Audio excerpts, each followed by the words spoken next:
Les forces armées de la République démocratique du Congo condamnent avec la dernière énergie toutes les campagnes de démobilisation des militaires via les réseaux sociaux. À travers leur porte-parole, les forces armées de la République démocratique du Congo s'insurgent contre toutes les tentatives visant à diviser les militaires les uns contre les autres. Pour le général-major Kasonga Tshibangou Léon Richard, les campagnes ainsi concoctées par des officines rétrogrades sont vouées à l'échec. Dans son point de presse du 12 novembre 2020, le porte-parole des forces armées de la République démocratique du Congo met en garde des opérateurs politiques de charger de ces sales besognes. Ils doivent s'abstenir d'épiloguer sur les forces armées et d'adresser des invectives au commandement de l'armée. Pour plus de détails et de précisions, Eco Militaire vous propose l'intégrité du point de presse de ce 12 novembre 2020. Point de presse animé par le général-major Kasonga Léon Richard, porte-parole des forces armées de la République démocratique du Congo, dans la salle de conférence de l'état-major général au grand quartier général des forces armées de la République démocratique du Congo, au Mongalema.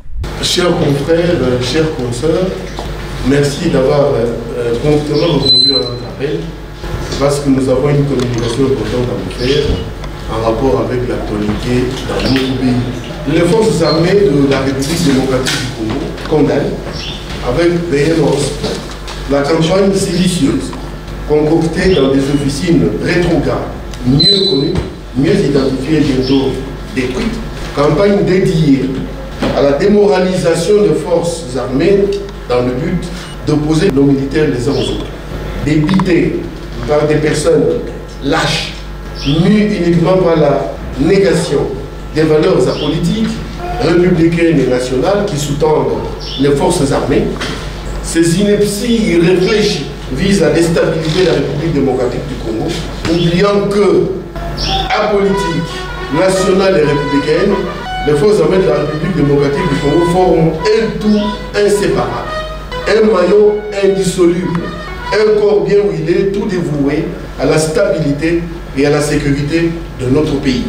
Dès lors, il est superfétatoire de croire et d'admettre qu'un seul officier intellectuel nationaliste, pétri de qualités morales, un citoyen plus que d'autres citoyens, choisissent, tout en reconnaissant les difficultés de la République démocratique du Congo, de les porter sur la place publique, tombant de ces faits dans l'indiscipline et dans la violation de consignes telles qu'a tenu à le rappeler le chef d'état-major général de nos forces armées lors de sa causerie morale du 28 octobre à la parade militaire du camp Kokolo. À cet effet, les forces armées tiennent à préciser que pour leur fonctionnement harmonieux, elles reçoivent diverses allocations financières, logistiques, techniques et structurelles, adaptées et conséquentes en vue des succès des opérations au travers d'une gestion transparente des ressources humaines et matérielles, débloquées continuellement de manière ininterrompue en fonction des contingences sécuritaires et des besoins stratégiques exprimés par l'état-major général sous l'égide du chef de l'État, commandant suprême.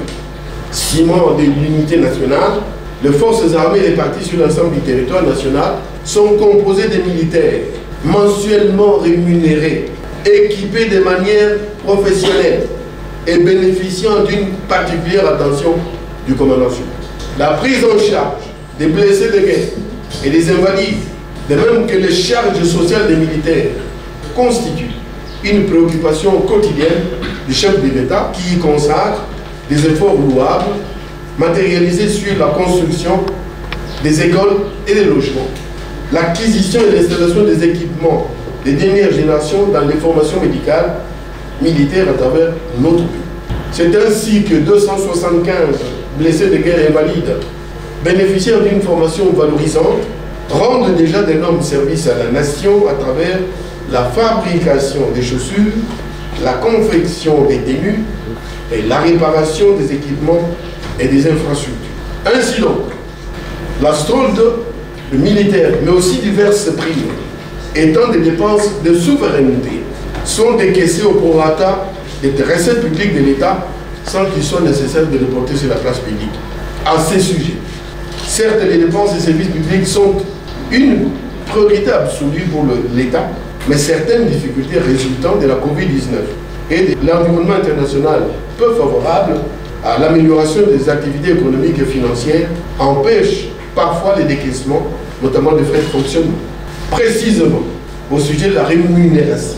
La bancarisation de la paie des militaires dédiés est décidée dans le cadre de la réforme de notre outil de défense a montré toute son efficacité et depuis, il s'observe avec satisfaction que les militaires en opération, tout comme ceux en cantonnement, perçoivent allègrement leur solde de divers avantages pécuniaires auprès des banques agréées établies sur l'ensemble du territoire national. En ce qui concerne les recrues, elles ne sont pas rémunérées, mais perçoivent une pécule en attendant leur mécanisation par la fonction publique. L'opération d'enregistrement en vue de leur mécanisation est en cours à travers les centres d'instruction disséminés à travers notre pays. Les auteurs de l'appel à la révolte des militaires dans les réseaux sociaux doivent savoir que leur brouhaha ne passera pas, qu'ils œuvrent au contraire à la solidification et au renforcement des liens entre vaillants combattants de forces armées dont le succès militaire, les revers infligés hors la loi à l'est du pays et partout ailleurs, résultent de la combinaison, de la combativité de nos militaires avec l'utilisation judicieuse d'un équipement militaire à la hauteur de la 8e meilleure armée d'Afrique. Les avions de chasse, les avions de transport, les hélicoptères de combat, ainsi que les vecteurs pour évacuation sanitaire améliorent victorieusement les performances des forces armées dans la éradication des violences et dans la neutralisation des groupes armés. Bien plus, dotés 2 fois l'an en uniforme, bottines et autres effets militaires individuels et collectifs, nos militaires sont bien vêtus et évoluent de manière satisfaisante dans un environnement professionnel en perpétuelle rénovation qui confère à nos forces armées une autonomie stratégique plurielle car ces vecteurs utilisent le carburant et divers produits pétroliers mis à notre disposition par l'État via les entreprises pétrolières. Il est tout aussi inconvenant de soutenir sans l'étayer que les officiers récemment nommés dans nos nouvelles mises en place au sein des forces armées n'ont pas reçu des frais d'installation, tout comme d'autres ne sont pas encore entrés en possession de leur véhicule. Une telle affirmation dénuée de tout fondement est un tissu de mensonges car les faits prouvent le contraire. En effet, le contribuable congolais a attribué à chaque officier nouvellement affecté des frais d'installation avant sa prise en fonction, tout comme les officiers généraux ont reçu leur véhicule bien visible à travers le pays. En ce moment, un autre lot important de véhicules se trouve à Matadi en attente des formalités douanières que le ministère des Finances, déjà instruit, aura la promptitude de décaisser le fonds y afférent. La thèse, donc, selon laquelle les véhicules n'auraient pas été remis n'émane nullement des généraux qui savent et attendent patiemment leur dotation. Enfin, les forces armées de la République démocratique du Congo s'étonnent que la réforme savamment imaginée pour la professionnalisation de notre outil de défense qui a exigé la construction d'un nouveau quartier général de forces armées devienne un sujet de controverse. La vétusté du bâtiment, nous vous recevons aussi à l'état-major général. Les uns vous ont déjà dit, nous ne sommes plus ici, nous avons été chassés. Nous sommes à l'état-major général, dans cette salle de réunion, la célèbre salle de réunion de l'état-major général. Donc la vétusté du bâtiment actuel, abritant le quartier général des forces armées, ainsi que le nombre de plus en plus important des cadres militaires œuvrant à l'état-major général, milite en faveur d'un nouveau quartier général. C'est même le souhait de la population congolaise qui souhaite voir le FARDC doté d'un grand quartier général digne de ce nom. En 2009 déjà, l'état-major général avait reçu une mission de rechercher, localiser et proposer un site pour construire un nouveau grand quartier général en dehors du Mongaliema, site présidentiel. En 2014 également, le DAIPM, le terrain CPA et le plateau de Batiké avaient été retenus pour rejetés par la commission ad hoc créée à cette fin.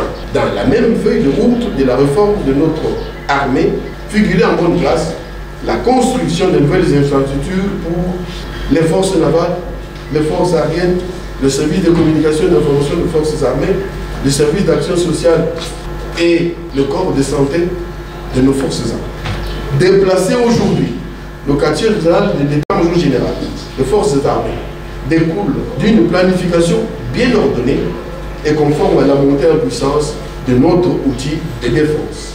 Face à cette campagne séditieuse, les forces armées de la République démocratique du Congo appellent tous nos vaillants combattants à demeurer unis, disciplinés comme toujours, vigilants et derrière le commandant suprême. Nationalistes et républicains. Les militaires congolais ne doivent se laisser ni influencer, ni entraîner dans des polémiques qui n'ont aucun rapport avec nos missions constitutionnelles. Maire des armées, la discipline impose aux militaires de n'exécuter que les ordres émanant de leur hiérarchie. Ils doivent soumission et loyauté aux institutions légalement établies, car c'est le sens même de notre serment, à savoir ne jamais trahir le Congo. Pour terminer, il est beau de relever que l'armée est considérée dans le monde entier comme la grande muette. Pourquoi en serait-il autrement? En serait-il autrement? Est nécessaire que dans notre pays, toutes les activités de nos forces armées soient mises sur la place publique. À cet effet, nous lançons un appel en direction des opérateurs politiques de tout bord à s'abstenir de piloter sur les forces armées et d'adresser des invectives au commandement des forces armées. Cet appel voit un réel avertissement car l'armée est apolitique. Est-ce qu'il y a un endroit où l'état-major pourrait éventuellement être dépassé? Merci. La première question qui nous a été posée par l'AFP, c'est en rapport avec le site sur lequel sera érigé le grand quartier général de nos forces armées. Si vous avez bien suivi dans mon intervention, mon exposé, j'avais bien dit qu'au moment de la réforme de nos forces armées, la réforme a commencé à prendre corps à partir de 2009. Dans cette réforme-là, au niveau de sa feuille de route, il avait été dit que nous devrions avoir un nouveau quartier général en fonction de l'ambition de notre armée, mais également le potentiel militaire du pays. En 2009, nous nous sommes retrouvés en dehors d'ici. J'ai cité les sites sur lesquels nous avons été, CPA, Nsele, Taipei, et ainsi de suite. Nous n'avions pas trouvé un endroit approprié. La même démarche a repris en 2014. Nous avons visité 9 sites, et sur ces sites, nous avions trouvé qu'il fallait approfondir les études de manière à aboutir à retenir un seul endroit où serait donc érigé le grand quartier général de nos forces armées. Et donc aujourd'hui, vous dire que nous avons retenu tel site immédiatement serait aller à l'encontre du principe même de sincérité et de sécurité de l'armée. Mais d'ici la fin de l'année, au début de l'année prochaine, vous verrez les travaux, vous verrez sortir des terres à un endroit précis, le nouveau grand quartier général de nos forces armées dans la périphérie de Kinshasa. De l'ACB, mon général, dans votre discours, j'ai l'impression que vous vous contentez de dénoncer, alors que les faits que vous dénoncez sont particulièrement graves et je crois qu'ils sont prévus et punis par la loi, par nos lois. Est-ce que l'armée connaît les auteurs de ces campagnes de sédition et qu'est-ce qu'elle compte faire? Voilà la question. L'ACB maintenant, si on connaît les auteurs de ces inepties et qu'est-ce que nous comptons faire au niveau des forces armées. L'attitude première des forces armées, c'est de dénoncer ce qui est dit dans les réseaux, parce que vous savez, les réseaux sociaux, généralement en dehors de ceux qui sont dans cette salle, qui font ce travail de qualité, des médias en ligne, ils sont connus, ils sont auteurs de leurs actes, ils sont auteurs de leurs textes, ils le signent, donc ils respectent l'éthique et la déontologie du métier de communication. Nous avons tous, j'ai ma carte du PCI, j'ai bien une PCI ici, j'ai ma carte, j'ai mon numéro. Tout ce que j'écris, tout ce que je fais, c'est en fonction de l'éthique et de la déontologie du code de bonne conduite. Ajoutez à cela le règlement militaire qui régit mon comportement professionnel. Et alors les gens qui, en dehors des médias en ligne connus, les gens sérieux qui font leur travail, les autres là, qui ouvrent chaque matin un appareil et mettent n'importe quoi, un fourre-tout, une poubelle publique, ces gens-là ont-ils crédit pour être une source d'information que les médias sérieux que vous êtes puissent considérer comme une source liable? Si c'est la négation, la réponse est négative, comment leur faire confiance à du bruit destiné à négliger ou à nier les faits probants? Mais il est certain que d'autres sont connus, j'ai même dit, dans des officines connues et bientôt détruites. Oui, ça va se faire, vous serez informés en temps utile et nous ne pouvons pas vous dire c'est telle personne parce que c'est un travail d'enquête qui continue et vous savez dans la cybercriminalité, la recherche prend du temps, mais nous y arriverons. Les mesures Quand ces gens auront été identifiés tous, ils seront neutralisés et les justices locales compétentes seront saisies afin que justice soit rendue. Objectif Info CD. Ce genre d'objectif date depuis longtemps et cette réaction n'est-elle pas tardive? Non, ce n'est pas tardif. Dans la mesure où, quand quelque chose commence, nous ne sommes pas venus pour réagir à cela. Nous communiquons toujours de la même manière, estimant que vous, médias partenaires, qui êtes le relais, vous allez nous aider à faire ce travail de manière à ce que l'opinion comprenne que ceux qui le font, leur objectif, c'est salir l'armée, mais également déstabiliser le pays. Alors, la réaction d'aujourd'hui, qui n'en est pas une, est une action destinée à vous faire comprendre, vous les médias, vous qui créez l'opinion, vous faire comprendre qu'on est dans un processus où désormais une telle affirmation, une telle attitude, une telle prise de position aura des conséquences immédiates et ça va se faire. Merci beaucoup, c'est Edmond Isouba pour le compte Objectif Info procédé ou pour le compte Objectif Info procédé, Objectif-Info procédé. Ça fait belle lurette que nous avons entendu et vu, souvent lu dans les réseaux sociaux, ces genres de discours ou des invectives vis-à-vis de l'armée. Et c'est aujourd'hui que l'armée a décidé de répondre. Ne jugez-vous pas tardive votre réaction? Merci. Mon général, c'est M. Faustin Kalega, de la part de Africa 24. Les contextes dans lesquels cette délocalisation est en train d'intervenir ne peut-elle pas donner, ou bien ne peut-il pas donner place à ceux qui pensent que c'est une délocalisation purement politique? J'ai fait allusion aux consultations et plusieurs décisions attendues par les peuples viendront évidemment du chef de l'État. Merci beaucoup. Quatrième question, le contexte de délocalisation peut être considéré comme politique au regard de la situation du moment. Je voudrais donner à notre compatriote une précision, nous ne sommes pas politiciens, nous sommes des militaires, l'armée agit en fonction des principes, l'armée agit en fonction des données statistiques et stables. Je vous ai dit, j'ai situé l'événement dans le contexte. La réforme de votre armée, j'espère que vous la connaissez depuis quel an elle a commencé, c'est en 2009. À ce moment-là déjà, il était dit, ce bâtiment est vétuste. Aujourd'hui, le nombre d'officiers affectés ici dépasse ce qui était prévu à l'époque. N'oubliez pas, la force publique a travaillé dans ces bâtiments. On avait droit à 80 officiers. Mais aujourd'hui, l'état-major général, c'est au-delà de 10 fois cet effectif-là. Et si nous prenons tout ce monde, y compris les structures d'unités d'appui qui sont à côté, il nous est impossible d'émerger dans ces bâtiments l'ensemble des systèmes, l'ensemble des structures qui composent le commandement de l'État des forces armées. C'est pour cela que dans la réforme, et vous lisez les textes de la réforme qui sont dans tous les sites publics de l'État, du moins le ministère de la Défense et de l'État-major général, les sites sont connus, il suffit de taper fardc.net, vous avez les informations sur l'armée, le fonctionnement de l'armée, les programmes de mise en œuvre des conditions militaires, mais également le plan de réforme de notre armée. Et dans ce plan de réforme de notre armée sur la feuille de route, vous trouverez qu'il est écrit qu'on devait déplacer le QG de nos forces armées pour un endroit beaucoup plus priable qui prendrait beaucoup de personnes à la fois.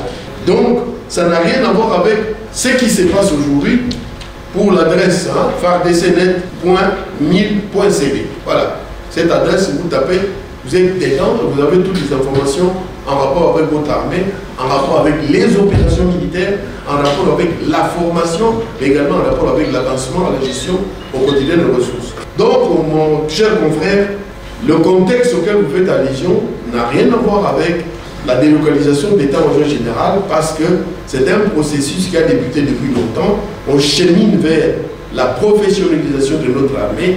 On estime que les bâtiments actuels, dans ce cycle ici, il nous est difficile de mettre tout le monde ensemble et de voir accomplir nos missions constitutionnelles et réglementaires de manière courante. Mon général, j'ai une question et je demande de précision. Ma question est celle-ci. Selon les informations reçues par le New York Times, la délocalisation du quartier de l'état-major général, on nous a dit que le général Mbala aura un bureau au Chest et le ministère de la Défense sera aussi installé dans un hôtel qui s'appelle l'hôtel Invest de la RDC. Est-ce que vous confirmez ces informations? Merci. Bon, New York Times va presque dans le même sens, que le chef d'état-major irait, je ne sais pas moi, au Chest, que le ministère irait dans un hôtel. Vous savez, quand on est mal informé, on a le droit de mal raisonner. C'est connu, c'est scientifique. Je n'invente rien en le disant. Quand on est mal informé, on a le droit de mal raisonner. Et quand on veut bien s'informer, on vient à la source. Je vous ai dit, le jour où vous êtes venu à la source, les jours où l'état-major général sera installé au Thiès, je serai le premier à vous le dire. Mais je vous dis d'emblée que l'état-major n'ira pas au Thiès. Je vous le dis, parce que ce n'est pas vrai. De la même manière que le ministre n'ira pas là où vous dites. Mais ils seront à d'autres endroits, et ces endroits vous seront communiqués. Mais il est quand même curieux, c'est cela que je voudrais relever ici. Dans toutes les armées du monde, dans tous les pays du monde, quand il s'agit de l'armée, les gens respectent. L'armée française, mais c'est le meilleur. Un militaire, mais il est bon. Un militaire américain, mais il est bon. Mais vraiment, vraiment. Mais quand il s'agit d'un militaire congolais, ou tout ce qui touche aux soldats congolais, c'est voleurs, des pilleurs, des tracasseurs, ainsi de suite.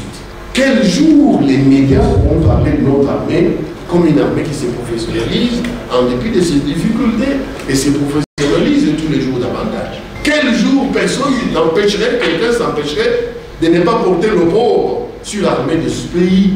Quand est-ce que les médias le feront, comme ça se fait dans d'autres médias en Occident et dans d'autres pays d'Afrique?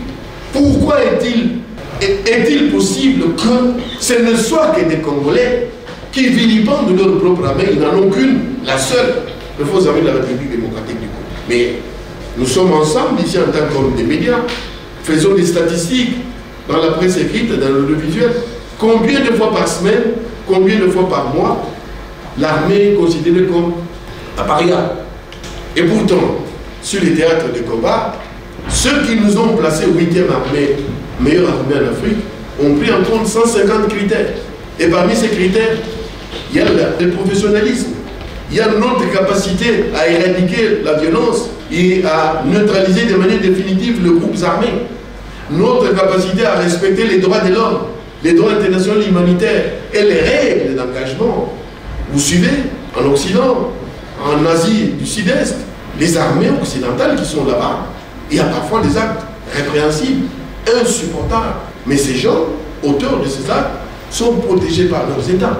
Mais ici, chez nous, il suffit d'une petite bêtise faite par un seul individu, peut-être un indiscipliné, ça ne manque pas, c'est toute l'armée qui est vilipendée à cause de la faute ou une erreur commise par un seul soldat. Est-ce normal? Est-ce légitime? Quel jour les médias congolais feront l'éloge des forces armées de la République démocratique du Congo? C'est ainsi que je vous appelle, vous médias, vous êtes des partenaires, vous êtes ceux avec qui nous travaillons. Aidez-nous à relayer le vrai message, aidez-nous à dire la vérité. Venez vers nous, nous sommes la source, nous vous amènerons là où ça se fait, vous verrez et vous rendrez compte, vous ferez la relation de fait.